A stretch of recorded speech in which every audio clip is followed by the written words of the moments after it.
ముఖ్యమంత్రి రేవంత్ రెడ్డి వనపర్తి జిల్లా పర్యటనకు అన్ని ఏర్పాట్లు పూర్తయ్యాయి. సీఎం పర్యటనలో ఎలాంటి అవాంఛనీయ సంఘటనలు జరగకుండా అన్ని ఏర్పాట్లు చేశారు పోలీసులు. ఉదయం హైదరాబాద్ నుంచి హెలికాప్టర్లో బయలుదేరి వనపర్తి పాలిటెక్నిక్ కళాశాలకు చేరుకుంటారు. అక్కడి నుంచి వెంకటేశ్వర స్వామి ఆలయానికి వెళ్లి ఆలయాన్ని సందర్శించనున్నారు సీఎం. ఆలయంలో అభివృద్ధి కార్యక్రమాలకు శంకుస్థాపన చేయనున్నారు. ఆ తర్వాత ప్రభుత్వ బాలుర ఉన్నత పాఠశాలకు, యంగ్ ఇండియా ఇంటిగ్రేటెడ్ పాఠశాల, ఐటీ టవర్ నిర్మాణ పనులకు శంకుస్థాపన చేయనున్నారు సీఎం రేవంత్ రెడ్డి. శ్రీరంగాపురం ఆలయ అభివృద్ధి, పెబ్బేర్లో 30 పడకల హాస్పిటల్ కి శంకుస్థాపన చేయనున్నారు. రాజానగరం నుంచి పెదమందిరి వరకు బీటీ రోడ్ నిర్మాణం, ఎస్టీ హ్యాబిటేషన్ పనులకు శంకుస్థాపన కార్యక్రమంలో పాల్గొనబోతున్నారు రేవంత్ రెడ్డి.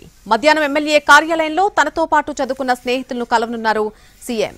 భోజన విరామం తర్వాత పాలిటెక్నిక్ కళాశాలకు చేరుకుని ఆ స్టాల్స్ ను సందర్శించనున్నారు. జాబ్ మేళా, రుణమేళాను ప్రారంభించనున్నారు. సాయంత్రం బహిరంగ సభలో మాట్లాడబోతున్నారు సీఎం రేవంత్ రెడ్డి. అనంతరం వనపర్తి నుంచి ఎస్ఎల్బీసీ టన్నెల్ దగ్గరకు వెళ్లి రెస్క్యూ ఆపరేషన్ పరిశీలిస్తారు.